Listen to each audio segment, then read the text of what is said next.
I'm no good at taking good advice, and I'm self-careless, so don't tell me twice that lately I've been so stuck in my head that I forget just about everything my therapist said. Maybe I'm self-helpless. Hey everyone, welcome to Self-Helpless. I'm Delanie Fischer, and today, in honor of all the national and international observances coming up throughout the month of August to raise awareness about homeless animals and animal welfare, including Homeless Animals Day, Adopt a Dog Month, International Cat Day, and several others, I am joined by the Senior Vice President of Communications for People for the Ethical Treatment of Animals, Lisa Lange, to discuss what to consider when you're thinking about adding an animal to your family, how to ensure you're adopting the animal in the most ethical way possible, and lots of tips for taking great care of animals once they're in our home.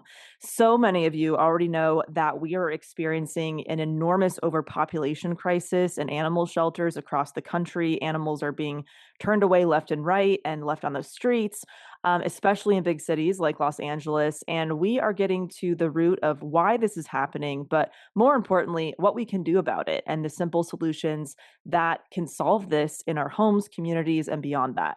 So much of the information Lisa shares in this episode is just mind boggling because it's stuff that isn't willingly given to the general public from the sources that we're talking about today. And it's all things we really need to know. I mean, most of us are around animals in one way or another. And I was very surprised at how much I didn't know as someone who has cared for animals my entire life.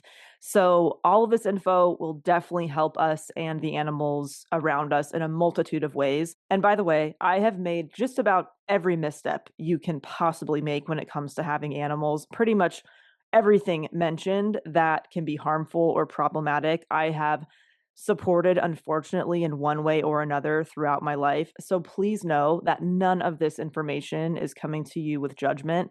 You are not a terrible person just because you may not have known some of this information. And as I've learned more about the impact of my choices in this area, I have made different ones. And even after today, the next time I adopt an animal, I will be even doing that differently because of what I've learned from Lisa. So at the end of this episode, I will actually tell you all the ways I have been a part of or royally messed up when it comes to caring for animals or participating in things where they were being exploited because I just didn't know better. And I'm so glad that myself and my family have learned more over the years about these issues and have made changes that benefit animals in a lot of areas. And they have become really great advocates as well after a similar history as mine. So Lisa shares what happens behind the scenes at shelters, pet stores, breeders, how all that works, information you likely didn't know about different dog breeds, including which ones have low life expectancies and why. She debunks common myths that so many of us literally buy into, like what does a no-kill shelter actually mean? Can dogs be hypoallergenic? Are cats actually low maintenance? I also asked Lisa about a rumor I had heard years ago about PETA. I'm sure many of you have as well, regarding their practices. And wow, this was very, very interesting to learn about. We also talk about the major impact, both positive and negative, that the media, celebrities, and influencers can have on all of this. And we touch on some related topics to these issues, like the impact on wildlife and things like that. But although Lisa, as someone who has dedicated decades of her life and career day in and day out to witnessing and problem solving for all of the horrendous things that happen to animals in every industry, including food, fashion, entertainment, experiments, etc., she can speak to in great detail about every animal related issue out there, but we are focusing on the animals that we share our homes with today because there's not enough time in the freaking world to cover every issue in one episode. So here is my chat with Lisa Lange. Let's say that somebody is tuning in right now and they want to add an animal to their family. They're actively looking and weighing their options. Could you give us a snapshot of how pet stores, breeders, and shelters operate and their differences? And then we'll get into a Yeah. lot more detail after that. Yeah, absolutely. I think, before you even decide that you want to get an animal, just ask yourself some basic questions like, do you have the time every animal requires? Especially, I have to say, when it comes to cats. A lot of people think, oh, they're independent. I'll get a cat. and then I'll just kind of ignore them. Oh, yeah. And that's not the case. They love companionship. I mean, all cats are different. I just had two cats. One was extremely outgoing and the other one just kind of hated everyone but me. But you have to take time with them. You have to keep a clean litter box. That means scooping several times a day. You have to give them really healthful food. You have to have the money and the resources to be able to take them for regular vet visits and to make sure that you have the resources in case something goes wrong, because eventually every animal is going to get sick. Yeah. And hopefully that's many years down the line, but it does happen. And so I think you should have a checklist of things you need to be ready for. And when it comes to dogs, it's the same thing. A lot of people who work full-time jobs out of the home think, well, I'm going to get a dog and then he's just going to live in a crate all day. And Right. that's no life for an animal. I mean, I always ask people, put yourself in their position, whether it's another person or it's an animal. Would you Right. want to be in a cage for 8 hours a day? No, you wouldn't. 100% of the time, the answer is no to that. Make sure you have the time and the resources. If you do work outside the home, make sure someone's there to take the dog for a walk and play with them a couple of times a day, and that your lifestyle is such that you have the time for a dog. And that means lots of walks, lots of playing, getting to know that animal, because boredom is a real thing.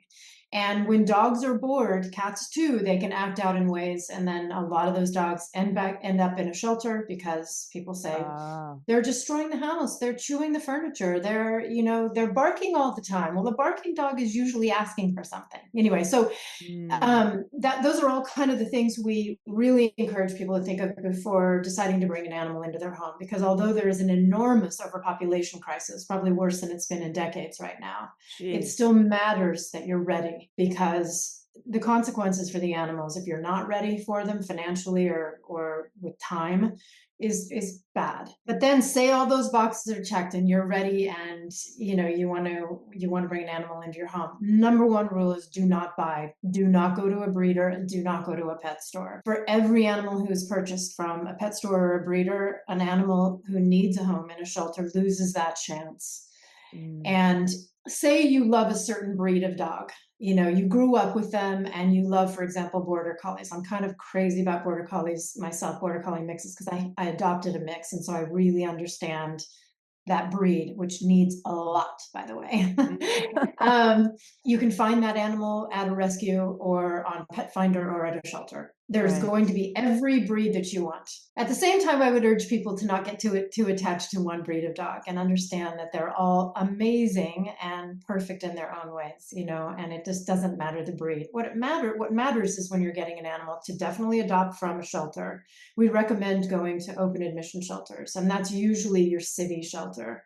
Because Mm. remember, wherever you live, the animal control agency in your area is also adopting out animals. And so they're responsible for taking in all those strays. They're responsible for taking in all the animals who are given up by people who didn't commit to their animals.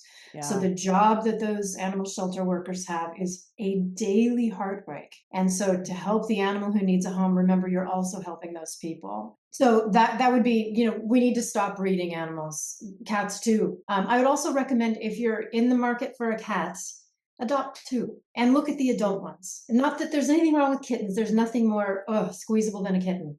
But, if you go to your local shelter, you'll see that there is just a huge number of cats and dogs who you'll see are, 2 years old, 6 years old, 8 years old. And that means there's a story there. Inevitably, it means that that animal had a home and was either thrown out or was given up to the shelter, and they don't understand why. They had a family and now they don't.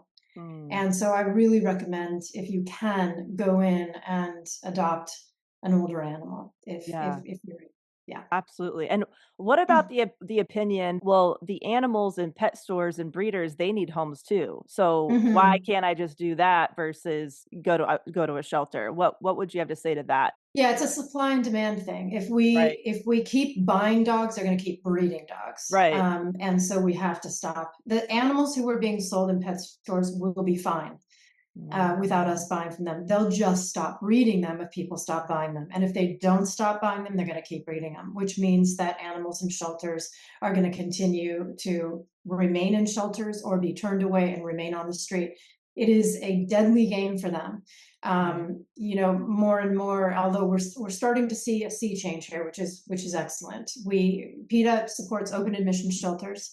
rather than managed intake or shelters with no-kill policies. And the reason for that is that those with no-kill policies are turning animals away. We hear complaints daily about people saying, I found a stray on the street, or I can't keep my dog anymore. I went to the shelter and they turned me away, saying that they're full. And so those animals get abandoned. Last week on my own street, my neighbors and I all came together. We found two gorgeous little Chihuahua mixes, fully outfitted in their little harnesses, were dumped down the street from me. Clearly dumped because they were together and no one came for them. When we finally caught them and we were able to take them to a wonderful shelter. You know, we have to support our local shelters and open admission shelters by adopting from them. I had no idea there were different types of shelters. Could you kind of break down what are the differences of how they operate or the protocols that they have? Because yeah, that was Yeah. news to me. Well, really, it's essentially to kind of whittle it down. It's the open admission shelters, and those are the ones that are practicing real sheltering. You know, when you think of a shelter, you need to think about exactly what that word means. It's bringing these animals from whatever circumstance they're in that they shouldn't be in and giving them shelter and safety. That means a warm, safe place to be. That means being fed, being looked out by a vet until they're adopted. Shelters have gotten a very bad name in recent years, and that's largely because of the no-kill movement. And I know that sounds funny for an animal welfare, animal rights person like myself to be saying, why would you be opposed to no-kill? And that's because it's a myth. You can never become a no-kill shelter until we become a no-birth nation. And that means we can't stop euthanizing animals in shelters until we stop breeding them. There are far too many cats and dogs without enough good homes. It's a numbers thing. There is another kind of shelter are shelters with no-kill policies, and they're the ones who fill up very quickly. But the other thing that's bad about shelters with no-kill policies is that not only do they close their doors to animals and guardians in need, but they often disparage open admission shelters. And it's very funny because they'll talk about high kill shelters, which is just a remarkably insulting thing to say about the shelter that's taking in all comers. Everybody, Everybody, right. no matter how sick they may be, no matter how aggressive they may be, no matter how unadoptable they may be because of their age or because of the way they look or because of what they've been through. They take them all in because sheltering means giving shelter. And so you do find a lot of unfortunately shelters who practice no-kill policies talking about how, well, if you take your animal there, they may euthanize them, when really you're sending them there. When you close your doors, you're sending them there. And we have video footage of many shelters with no-kill policies saying we can't take them, but go to the city shelter. And in the next sentence, they'll disparage the city shelter for having to euthanize. So man, it's been a crisis for a while, but now people are starting to see, for example, in Los Angeles, the sheltering system there is in worse shape than it's ever been. And that's largely because the city gave over to a large group that promotes no-kill policies and shelters. And as a result of that, you know, animals were not being taken in like they needed to be to keep the numbers down. The no-kill policy means they want to reach a 90% quote unquote save rate. And to reach that 90%, you end up turning a lot of animals away. Oh my gosh, right. So so you can call a shelter no-kill, but that doesn't mean the animals are dying. It just means they're dying slowly and painfully out of sight. And that means they're being left on the street. I could tell you so many stories, but one of them, for example, is we got a complaint from someone in Los Angeles who went to one of the city shelters with a box of cats they found on the street, an adult and some kittens. And they went up to the door, rang the bell and said, we found these cats. And they were told, take them back to where you found them, which was a busy sidewalk in Los Angeles. And that's what ends up happening when you have closed door policies that shelters with no-kill policies have. So begging your audience to support open admission shelters by donating to them, by walking dogs there, by playing with cats, by always adopting from them. That said, the animals in shelters with no-kill policies also need adopting. So they all need adopting. And they're also it's also very important when it comes to rescues that you ask key questions of rescue organizations, because there are some fraudulent ones out there. There are a lot of great ones. There are a lot of great rescues who work with open admission shelters and say, hey, we've got room, we've got fosters, we'll take some of your animals. And that creates more room for city shelters to bring in animals, which is fantastic. Most shelters have relationships with genuine and real rescues. But there are some out there who are actually run by breeders, and so when they can't sell puppies, No. Oh yeah. my So gosh. Unreal. it's humanity. Humanity is going to think Oh of a really my rotten way of gosh. doing things in every instance. But it's easy to get around. You just ask key questions, make sure that you're supporting your local open admission shelter, and that you always adopt and never buy. It's easy. Those are the Right. rules to go by. Yeah. What are some questions to ask a rescue to make sure they're not actually affiliated with a breeder or something? Ask them where their animals come from. Okay. That's like the number one question. Do you get your animals from breeders, or are you helping your local animal shelter? Ask those questions. Will they tell the truth? Yes-ish. It's like not in every situation, but you Right. can ask that question. And also it's important, like if you see a rescue that has like a lot of puppies and a lot of purebred puppies, that's when you really have to start asking those questions, Oh, because it's like, interesting. you're not going to see a lot of like those Portuguese water dogs, that the Obamas had, little puppies. It's like, those, Yeah.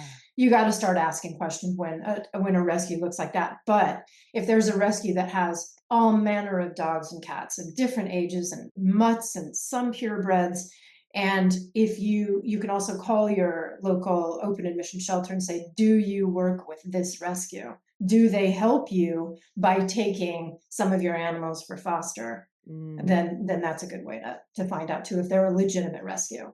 Geez, so many great points that people would never even think to ask. It's like you don't know what you don't know. You just assume Yeah. everybody is doing, things ethically, and especially in this like animal welfare space.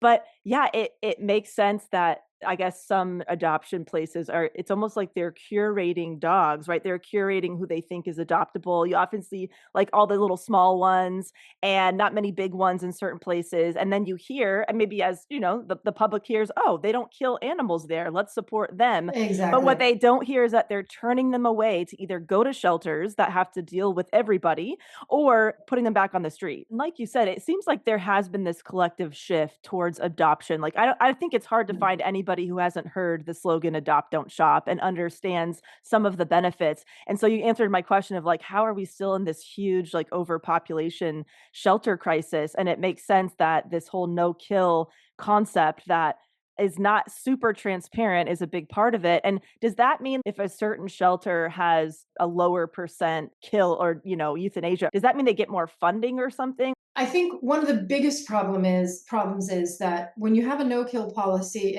most of the shelters also reduce the requirements for being a good adopter, right? Because as I will call it, it's like a lot of drive-by adoptions. It's Uh, just a hurry to get the animals out of the shelter, and there are no like home checks or no understanding if the person who's coming in to adopt or who's adopting from some adoption fair, or they're going by their local pet supply store, and all these animals are out.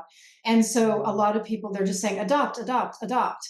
But really you need to say adopt if you're ready. And so a lot of people are doing these impulse adoptions from shelters with no kill policies, and then finding they're not actually ready. And so they're ending up having to take the animal back. That's a really, really big problem. And the best shelters are the ones who are saying, here's what this dog is going to need if you adopt him. They're not just saying, yes, please take him, please take him. That doesn't help anyone. what kind of practices, like if somebody is supporting a pet store or a breeder, maybe we'll start with pet stores. What kind of practices are they supporting that they might not realize? Yeah. What is a puppy mill and things like that? Oh, yeah, definitely. So pet stores are still, selling animals from puppy and cat mills. So those are breeding farms. And Right. if you've seen, and you can go to PETA.org to see footage of puppy mills, and that is just pregnant dog after pregnant dog churning out litter after litter, and the puppies are being sold. And that's all they know, is they live in Yeah. cages their entire lives, and they're just puppy makers. That's all they are. They live in squalor, and then when they can no longer give birth, they're either killed or they're dumped at a shelter. That's Oh, it. That's the life of that dog. And if you don't like the way that sounds, then do not buy dogs from pet stores. yeah. Period. And don't get lazy about it. You hear people going, "Oh, I know, but I walked by and I saw them." And like you said, they need a home too. Don't worry about the animals in pet stores. They're going to have a home. If you buy them, you are supporting puppy mills. Oof. No question about it. Yeah. Yeah. Where do pet stores get fish and birds? Like, do you know Oh, where they're getting those animals from? I'd imagine it's oh, not a rainbows and butterflies freaking process with that. no. No, that we've done numerous investigations into the breeders that supply to those big box stores like PetSmart and Petco and other pet stores that are selling these little animals. And some of them are caught in the wild, but most of them are bred and shipped from abroad or somewhere in the United States. And they're considered so invaluable that it's just understood that if you ship a big plastic container of frogs or lizards or fish or even little birds, a lot of them are going to die in transit. That's Right. just part of it. And that's a lot of suffering. And so the breeders are just breeding them like crazy or capturing them in the wild, shipping them willy-nilly to these stores to sell, and many don't make it. And the other thing too is you really cannot duplicate the life of a lizard or a frog or a bird in captivity. You simply can't. Mm. I mean, you think about birds. There's more than one, but there's one basic thing birds do, Right. and, and that's fly. Oh my God. Yeah. Pretty And that simple. they need that. They need that. They need that. Like we need to breathe in and out, and we need to walk, and we need, all of that. They're denied their most basic needs. Most often they're denied companionship, but they're denied flight, usually have their wings clipped. And then people get these birds, parrots and other animals like that. They live for decades.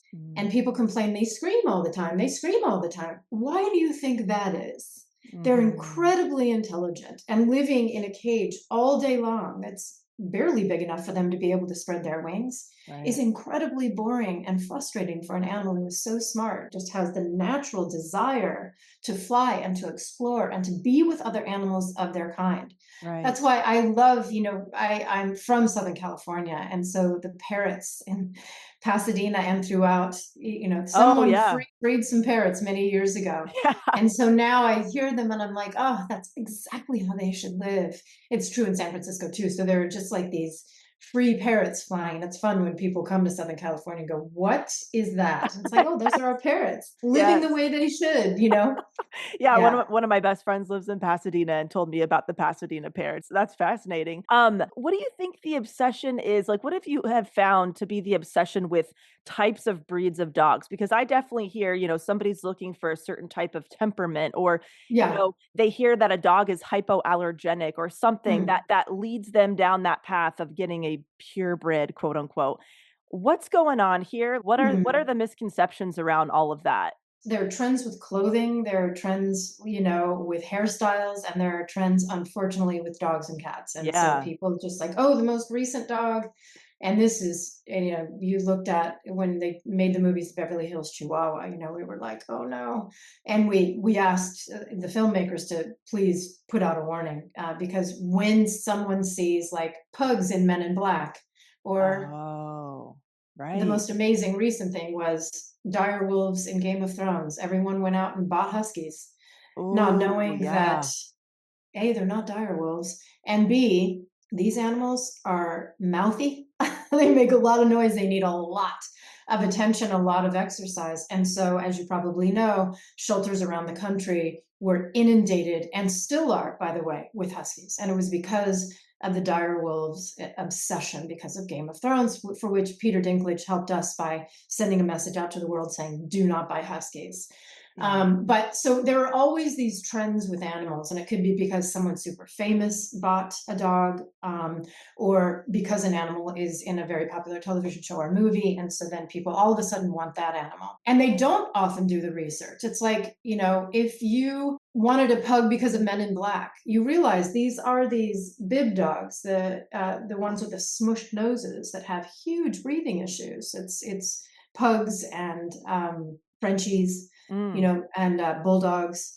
They've been just inbred like crazy for a certain look, and it's a very unhealthy thing. And so, I mean, when you look at bulldogs, for example, the way they've been bred, they also can't give birth naturally. So in every instance, when they give birth, they have to have a C-section. What? Oh my Yeah, gosh, I did not know that. What? yeah, they have very, very small birth canals, which we don't want to be breeding them anyway, but they're like Frankendogs because they have been bred to look a certain way because the American Kennel Club, AKC, has certain regulations. If you're going to show a dog, they have to look a certain way. And it is never a look that benefits the welfare and the health of the dog. It's always just a look. They have to be a certain color. Their nose has to be flat against their face. Oh my. And that we've smushed their noses way up so that they have very little room to breathe properly. So you know how some people will they'll post a picture, and social media has been no friend in a lot of cases for this. Right. But they'll post like, oh, look at my dog. Listen to him snoring. Isn't that cute? That dog is not snoring. The dog is struggling to breathe. And so it's been compared to the way they breathe has been compared to breathing through a straw. They struggle for breath every day of their lives, but the movie Men in Black made pugs very popular. So what people didn't understand was that when you buy an animal like that, you're also going to be inheriting a massive vet bill because those animals they die very young in most cases, and they suffer terribly, and they're at the vet a lot. Or if you decide you want a terrier, please understand they dig and they bark a lot, or you think the husky, they're not for everybody. Yeah. Or when 101 Dalmatians came out years ago, the very first one that used a lot of dogs, many Dalmatians are born deaf. They need a lot of exercise. They're like little I did ponies. not They're know like, that. right. And so everybody goes out and they buy these dogs, and they're like, oh my God, he's destroying my house, or he's impossible to walk because he's got way too much energy, and it's tough. So I do think it's important that before you go adopt a dog from a shelter, that you understand who you're getting, and the best shelters out there are letting you know who you're getting, right? So you talk to the adoption specialist, which you should always do at a shelter, and say, what do you know about this dog? And in some cases, if it's a stray, they're going to know less than if it's a give up, but they will be able to tell you from their experience with the animal and with their experience with different breeds. They can tell you she's got a lot of energy, or she doesn't like other dogs, so it has to be a single dog home, or this dog doesn't like other cats, or does like cats. And so you can or with herding breeds, for example, if there's a mixed border collie, as I mentioned earlier, or an Australian Shepherd mix, they may not work so well with little kids in the house because they like to herd everybody, And so that is very, very important, because you should know, to the extent that you can know, what kind of dog you're bringing into the home to make sure that you can make the best possible home for them. Right. Oh, I have fallen into so much of this. It's wild how big of an influence media has on these trends, with animals. And it's like, if you can just get the media to do the thing that is ethical, that would be great, because it will really just amplify all of this. I know it I'm listening to myself, and it all sounds doom and gloom, and I don't mean to make it sound No, like but that. it's important. There's more awareness today than there ever has been too. And though there's a massive crisis with animal sheltering right now, that isn't because people don't realize adoption is key. Okay. It's largely because, in my opinion, of no-kill policies, because and COVID didn't help. A lot of people went out and got dogs. A lot of them were adopted, but a lot were also purchased, or they got cats. And PETA, at the very beginning of the COVID epidemic, did a PSA that said, only adopt right now if you're making a lifetime commitment. Amazon did a commercial. I don't know if you remember, I think it was Amazon, that did a commercial that showed the problems with people getting an animal and going back to either college or work. They showed the dog getting very destructive when he was left alone after the pandemic had kind of ceased. And instead of giving him up, they got another dog. And they started spending more time in the commercial, which was very sweet. But we had recommended that don't get them now if you can't make a lifetime commitment to them. So once the pandemic lifted, people were back to work.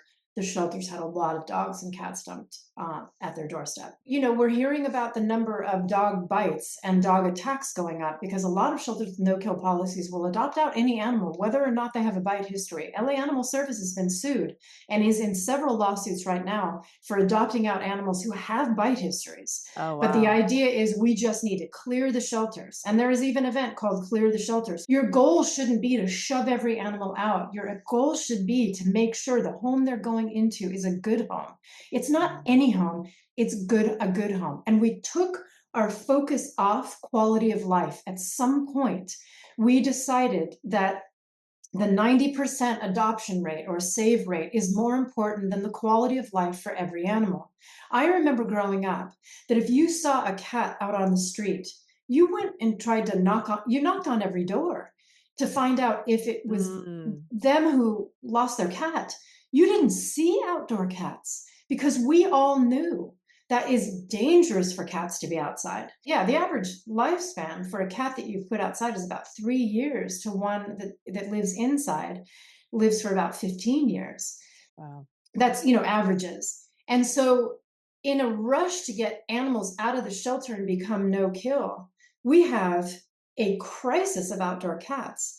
And what that means is cats are dying badly on the street, but that also means that wildlife and songbirds, very specifically, are dying at alarming rates. And their biggest problem is outdoor cats. We also Mm. see an issue for animals like coyotes, and you think, well, how is it a problem for coyotes? But we're essentially offering up a cat buffet in neighborhoods all over the place because we're shoving them outside to keep euthanasia rates down, and we're not focusing where we need to focus, which is on prevention through spay neuter.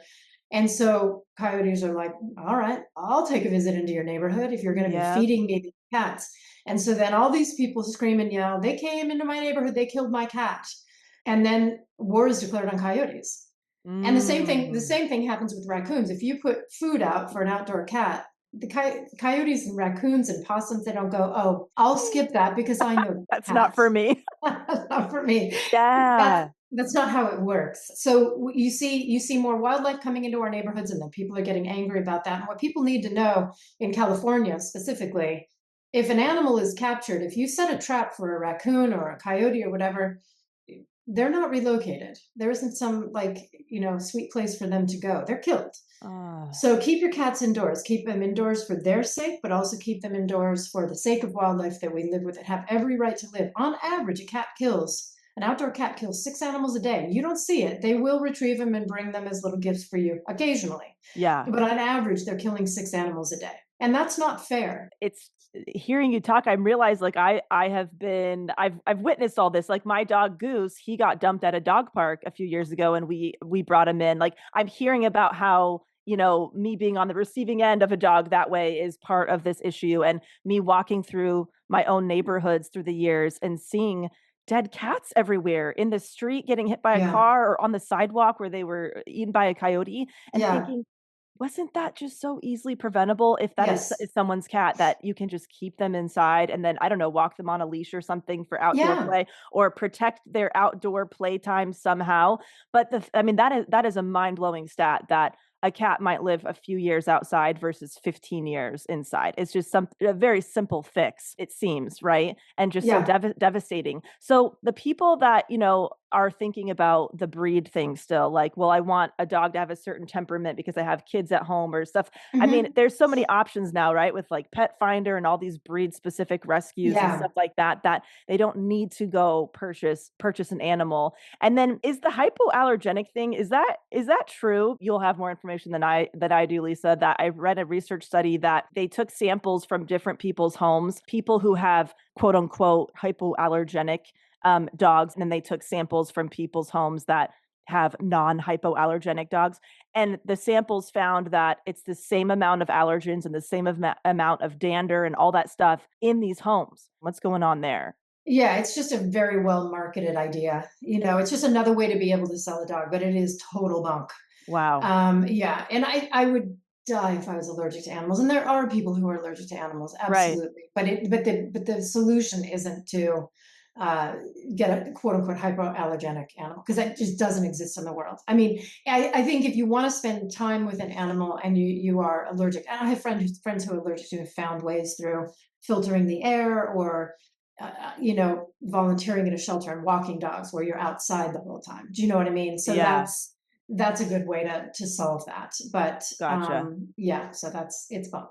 I also wanted to say that if you're looking to adopt a dog, let's just say, for example, and you know you need a certain kind of dog who's good with kids or who's good with cats, this is where my great thanks and love goes out to people who foster, because folks Right. who foster can tell you exactly how this dog behaves, and they also prepare the dog. They can train them through positive reinforcement, and make it so that the dog is work with the dog before you adopt. Or they also will know, yes, I have children, this dog gets along with children, or I'm fostering cats and this one's very shy, so make sure that all of that. So I encourage people to foster, and I just want to give a big shout out to people who do, because Yeah, absolutely. it's not easy, right? I have a lot of friends who foster, and they get very attached to these animals. They prepare them for another home so that they can continue to foster. It's hard Yeah, to say goodbye to those animals, after you've lived with them for a while. absolutely. What about the whole, like, declawing cats Oh, situation? You've heard about this stuff. yeah. I don't exact I've never really had cats, so I don't know why people consider stuff like that. Can you explain that a little bit? Yeah, and unfortunately, I witnessed when I was just out of college and trying to figure out what I wanted to do, and I knew I wanted to get into the field of helping animals in some way. I started working at a vet, Mm. and it lasted about a week, because they asked me to come in and just kind of assist in a declawing operation, which I had never seen. And growing up, I had a couple of declawed cats. My parents didn't know better. Oh. And so what people need to understand, which I witnessed firsthand, is it's not a nail clipping, it's a knuckle clipping. So Oh! they cut down to the first knuckle. And it is an incredibly painful thing for cats to have to live through. And I remember it was a Siamese cat. I witnessed him. He bled like you wouldn't believe. They wrapped his feet and then they put him in the cage to wake up. And I remember he woke up and he was in so much pain and he was sliding in his own blood. And the vet walked by and said, "Oh, look, he's finger painting."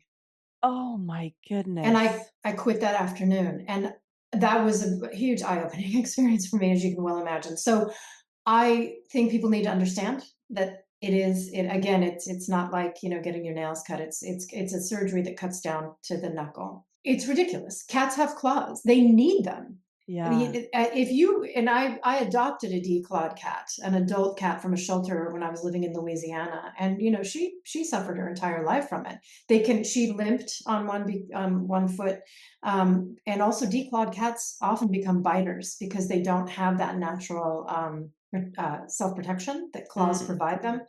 And so they will often bite as a result of that. If cats will swing a paw at you if they don't want you to do something, which they have every right to do. Yeah. And when they can't do that with the same effect, they will sometimes bite. And then, of course, all bets are off for poor cats who are declawed and left outside.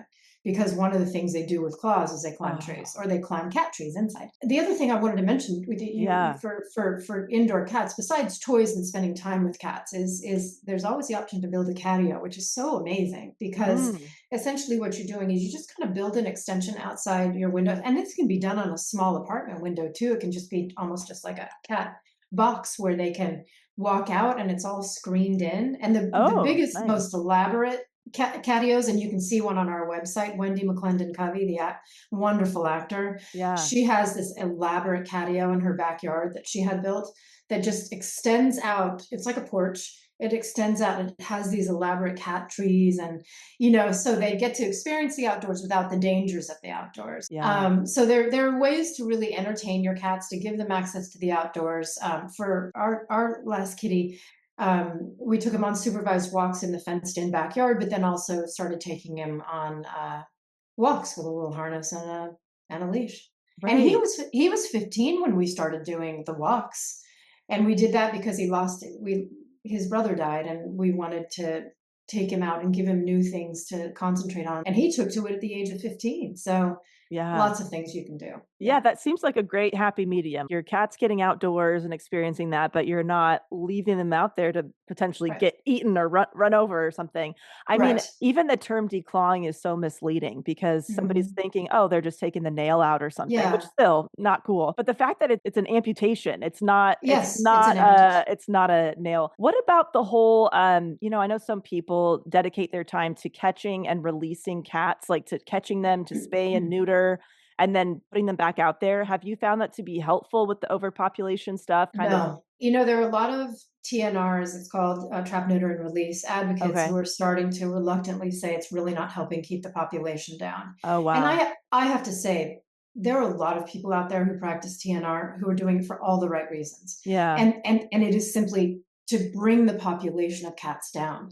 And a lot of them have a lot of resentment. And I know Los Angeles best. That's where I'm from. I'm very familiar with the disaster that is the sheltering system there right now. And a lot of the TNR activists out there have a real problem with the city really pushing this no-kill policy because what they're seeing is their work has quadrupled because people are just dumping cats outside. Shelters in Los Angeles, many of them, are not even looking to see if an animal is spayed or neutered before they're turning them away.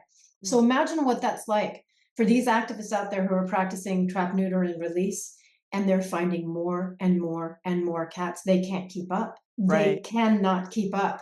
The idea behind it is mostly good, and that is you trap them, you neuter them, and you release them means they're not going to continue having babies. Unfortunately, what you don't eliminate are all the dangers for outdoor cats. And the Mm. other thing that you find in a lot of cases, not in all cases, but when TNR is being practiced, it's done in a really sloppy manner. A lot of people are going out, they're dumping bags of food, and then they're leaving. And what Mm. happens there is, again, you're feeding the cats that may live in that quote unquote colony, but you're also attracting people dumping other cats there who may not be spayed or Oh. neutered. You're also Oh, attracting wildlife. right. And so, for example, Outside Magazine did an amazing article on the outdoor cat issue in Hawaii that's going on because it's a huge problem there because outdoor cats, in that specific case, their feces are causing problems for endangered monk seals. And so there are two schools of thought within the TNR community, even up there. There are a lot of advocates up there who are saying you need to do TNR with a mind for, with the goal of getting rid of those cats. And so you keep the colonies small, you keep them contained, keep them safe any way you can, and you essentially breed them out of existence. So the way to do that is you register colonies to someone so that there's someone who's responsible for them. So you know who to call Mm. if there's a problem.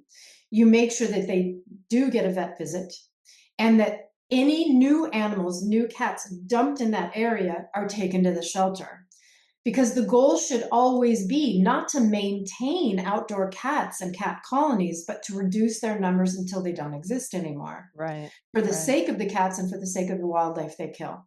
But there are too many people out there who have taken the TNR idea and instead they're essentially saying, this is so that we can have outdoor cats. And that doesn't do cats or outdoor cats Oh. any favor. So you can't do a broad brush thing with TNR. We work with some wonderful people, especially in Los Angeles, who are just trying to reduce the population through TNR.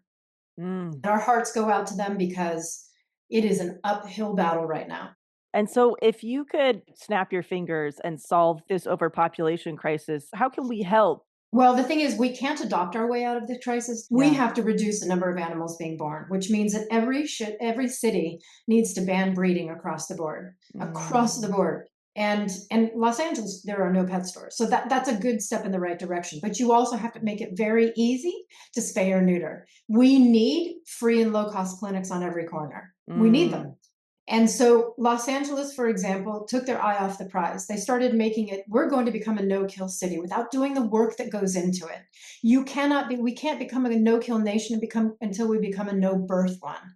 And that's Mm. why every city has to prioritize spaying and neutering and making breeding illegal and the selling of dogs and cats illegal. Right. Were we to do that and actually put resources into it, we could reduce the number of animals. I mean, really, what we should have is we should have shelters with a manageable number of animals at any given time. We're always going to need shelters. There are always going to be situations where people let their animals breed by accident, or someone can't keep an animal and has to have a safe place for them to go. It's always going to be a reality. But we can bring it down to a manageable number. But that means you have to stop allowing them to breed. That's Mm, number one. And cities just have to make it a priority and right. put money there, put money into making sure that animal shelters are able to do the work they need to do. And you have to fund low-cost spay neuter. Mm. Yeah, that makes so much sense. Solve at the root and care for the animals who are here. And so, I mean, how many animals are we talking that are getting euthanized in shelters? It's tens of millions of cats and dogs in this country every year. I mean, that's Wow. just those are the numbers we know. Yeah, That doesn't even count the numbers who are of animals who are dying on the street. And I'll also mm, say that it's not just the dying; it's the suffering until they get there. An outdoor right. cat may get hit by a car, may be eaten by a coyote, may be poisoned by someone. I mean, we're swimming upstream right now. We made some public service announcements called "Here Kitty Kitty" about outdoor cats, and we're running them in markets around the country where there are cat killings. Because people do kill and poison cats because they don't want them in their yard, and we're Yeah, having to run them every week. We're hearing about more, and those are just the reported cases. right, There are a lot of people out there killing cats because they don't like them, or they don't want them in their yards, they don't want them on their bird feeders, or they don't want them pooping and peeing in their flowers, whatever it is. And so a lot of animal shelters are not taking in cats, they're taking that into their own hands, and these cats are right. dying badly. So the answer is we got to bring all cats in, but is again to just reduce the numbers, and we Yeah. can do it. Right. And so now that we're aware that there's, different types of shelters, right? Like no kill or open shelters. Is that where that weird rumor about PETA came from of like PETA kills animals or they kill more animals than XYZ or whatever? Is because PETA supports open shelters where they take everybody in? Yeah, I think people are surprised to know that we are opposed to no-kill policies, and Yeah. we're opposed to no-kill policies because we have real-time experience in the field, and we see every day that there is a fate worse than death. And Mm, we encourage everyone to go to our website and see what our field workers see. And that's dogs living on chains. I went out with our community animal project. They go house to house where there are dogs and cats in need. And I remember going up to one, there was a dog being kept in an outdoor kennel, and the mud was, a foot high. mm, And we went to go clean out the kennel and realized that wasn't mud. He was living on accumulated feces that was at least 6 inches deep. And that was his life. good And we Lord. spent hours digging it out and then putting down hay for him. And we couldn't take him out of that situation because the law is not on their side. Right. And so we're not opposed to euthanasia because there is a fate worse than death. And also, there is a need for it. And when there is a cat who's been hit by a car, or there is a bird, I remember seeing at a no-kill shelter, a bird who had neurological issues so bad that he couldn't move anymore, and they just had him lying in a sling. That's a candidate for euthanasia. A bird who Mm, can't move at all, let alone fly. If I'm in that situation, let me right. go. Right.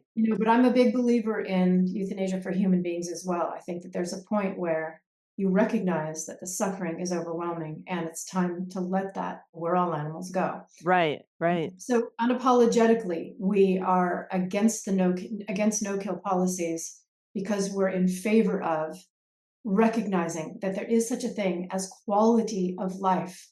Cats are not trash to just be thrown out and then just ignore them. It's not enough to just breathe in and breathe out. Every animal deserves the quality of life that they deserve, the same that we deserve. None of us would like to be left out and abandoned.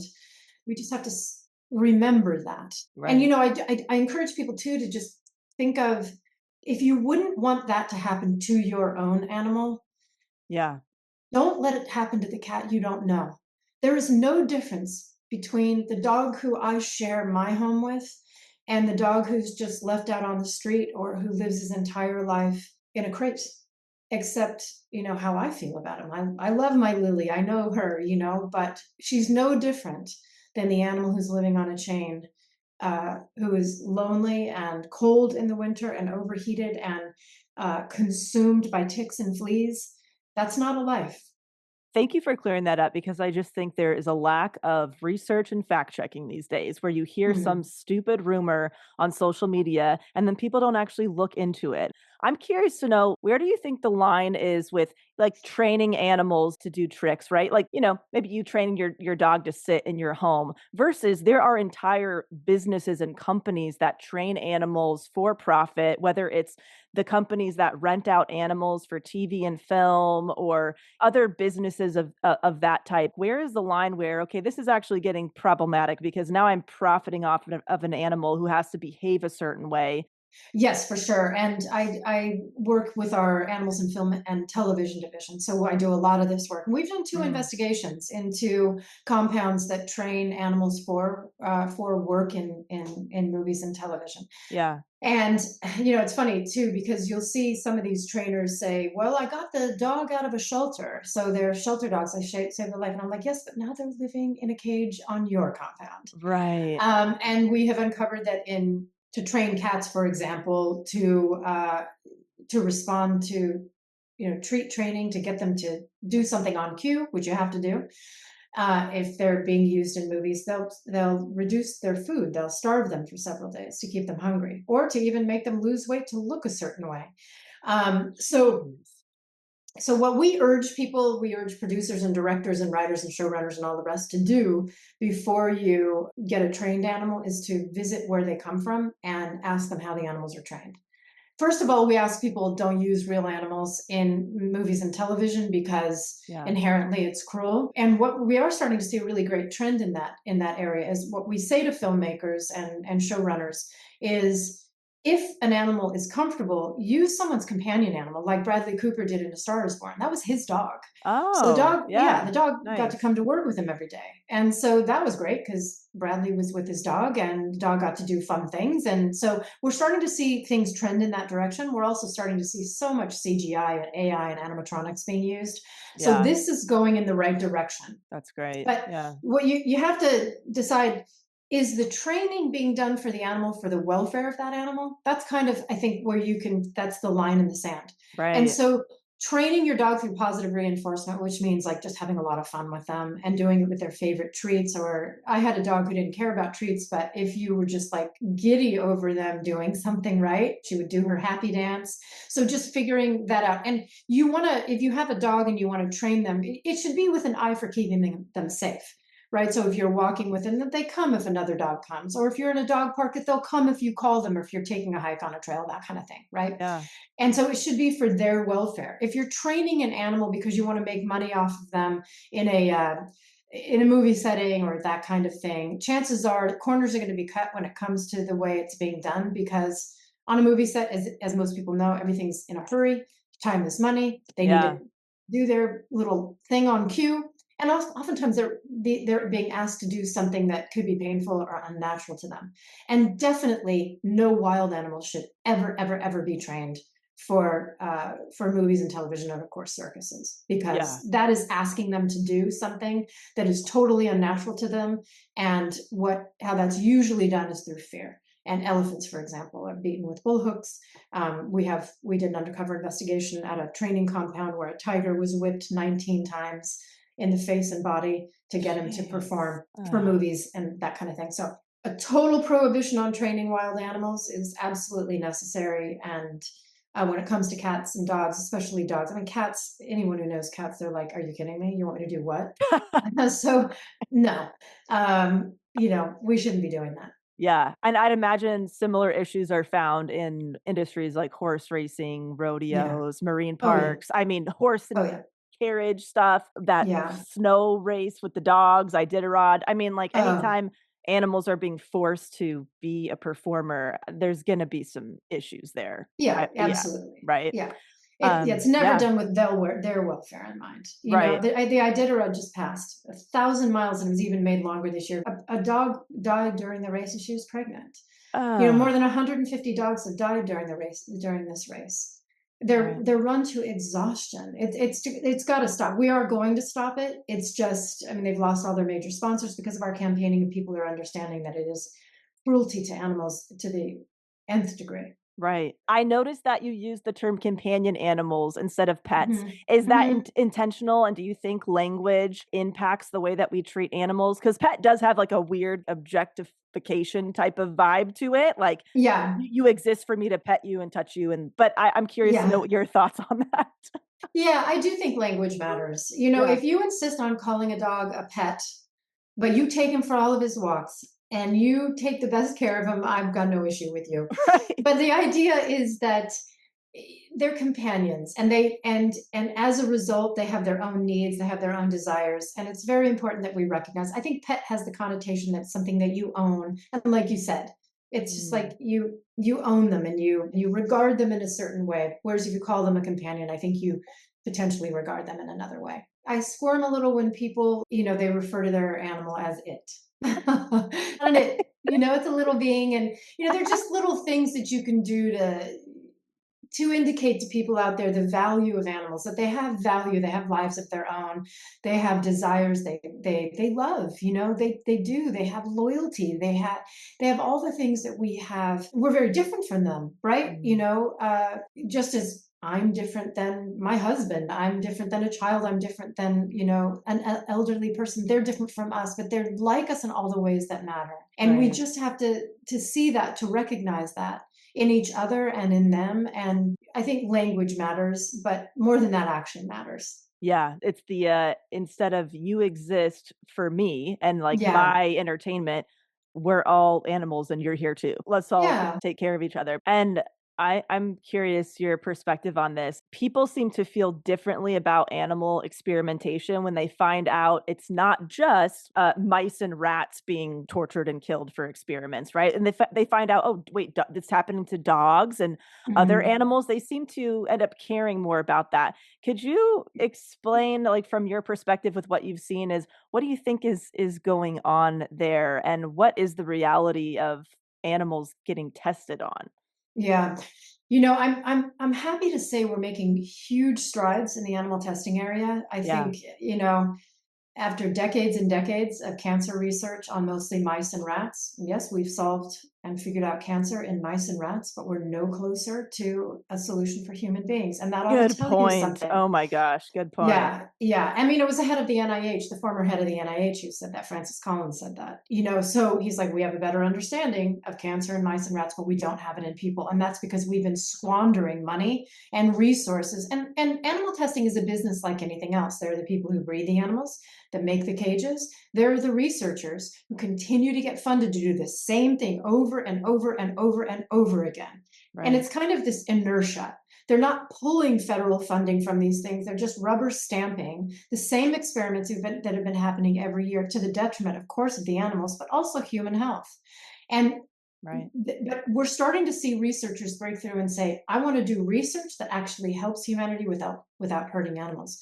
And the breakthroughs in science are just extraordinary. And I'm not a scientist, but we have 20 scientists on staff who are working now with agencies, from the EPA to the FDA to the USDA and all the rest of them, to show them this is what we need to be doing. wow. And we need to cut funding at colleges like Harvard University, for example, University of Massachusetts, that's doing menopause experiments on marmosets. Oh These my are god. animals who don't It just sounds so even. absurd. Yeah, It's absurd. If it sounds absurd, it's because it is. These are yeah. little animals who don't experience menopause.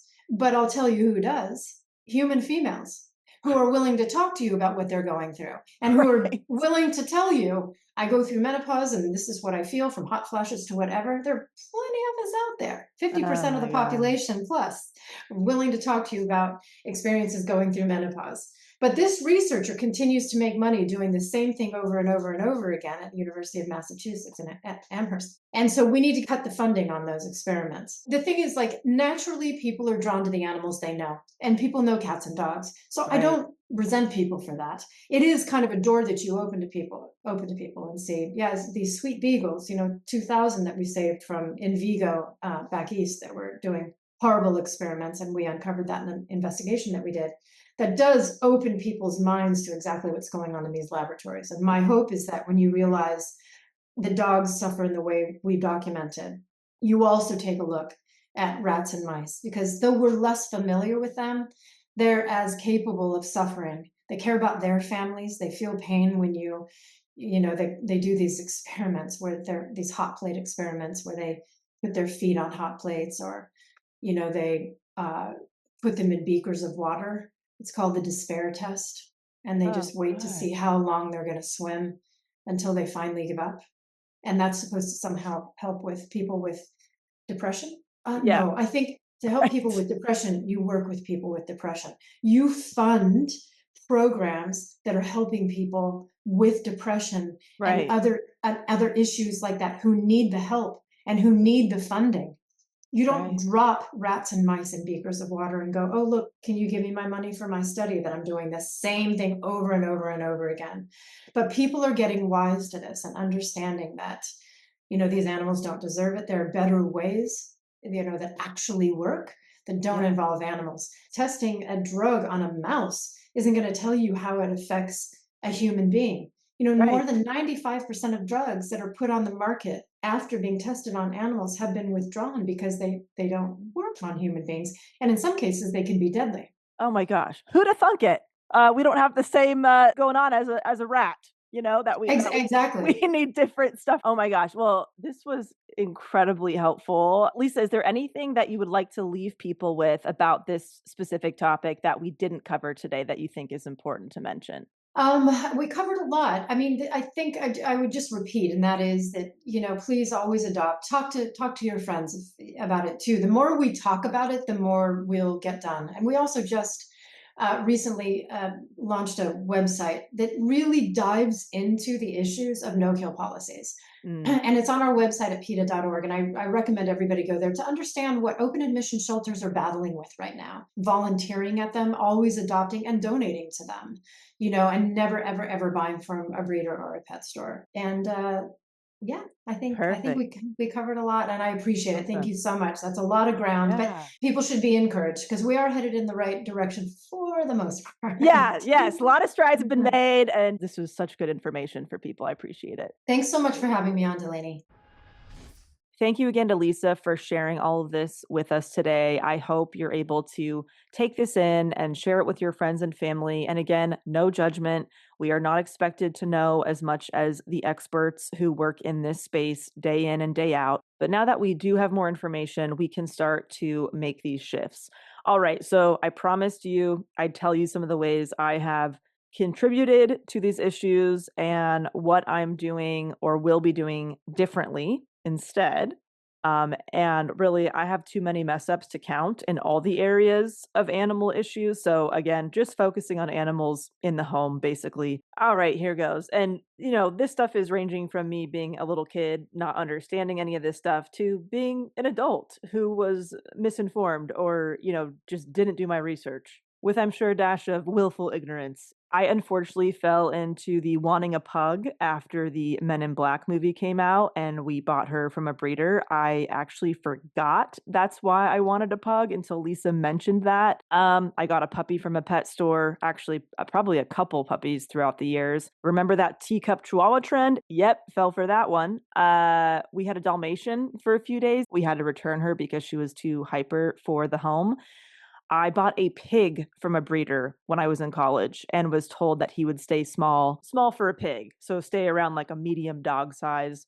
And obviously, I mean, that's ridiculous. Got duped by that. He got very large, as pigs do, and I did not do enough research. A couple 100 pounds later, had to surrender him to a pig sanctuary because I did not have the means or capacity to care for him. I got bunnies as an Easter gift one year.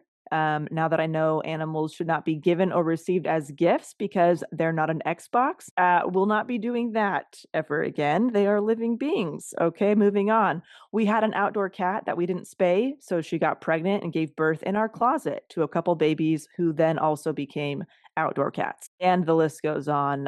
We've purchased a hamster from a pet store, fish from a pet store, frogs, birds. Told you I've done it all. So here's what I'm doing differently. I exclusively adopt animals instead of purchase them. I will never purchase any animal from a pet store or breeder ever, ever again.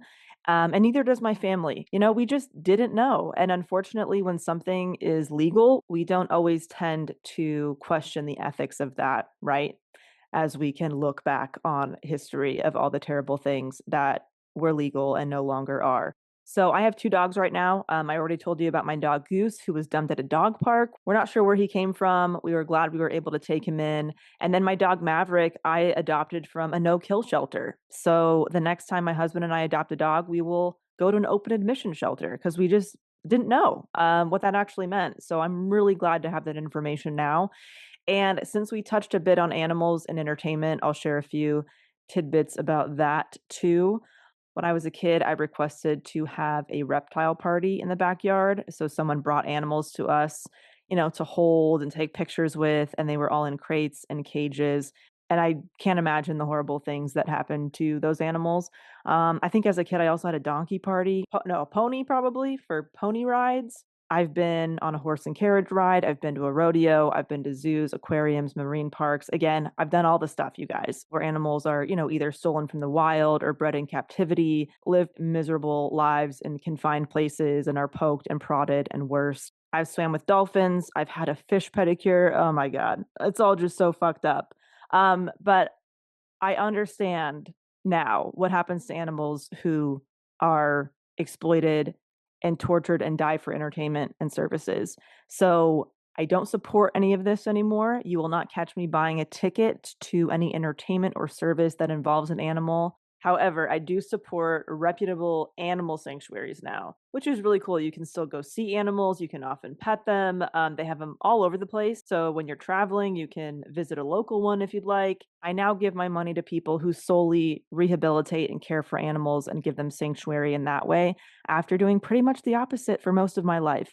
So it's never too late to do things differently, to reevaluate a custom or family tradition or habit that we not only now have more information about the impact of these things, but we also have better humane options. It's 2025, and we can ask ourselves questions like, does this actually reflect my values as a person? Or, as many of us consider ourselves, does this reflect my values as an animal lover? A big theme today was pretty much the golden rule. That thing really still holds up. Treat others the way that you want to be treated. Would you want this done to you? And if the answer is no, let's stop doing it. Let's be a part of this positive shift, especially when we have so many options now and the solutions are so clear and practical. So I just want to thank all of those who foster, adopt, work in shelters, volunteer, work in the field, animal sanctuaries, those who work in legislation, donors, and every other type of work when it comes to animal welfare. Appreciate all of you so much, and I will talk to everyone soon. So glad you tuned into Self-Helpless. If you felt supported by this or a past episode, here's how you can support the show. Feel free to share it with someone who may enjoy the variety of conversations we have here. You can also become a monthly or annual patron of the podcast on Patreon at patreon.com/selfhelpless, where you can vote on topics, submit your own, or be a quiet supporter. 100% of Patreon and merch proceeds go directly to operating costs, keeping all episodes free, consistent, and available across platforms with minimal ads. If you want to show some extra love, you can leave an Apple Podcast review or send an email to share how Self-Helpless has impacted you. All of this and more goods can be found at selfhelplesspodcast.com. All right. Love you big time, and thank you so much.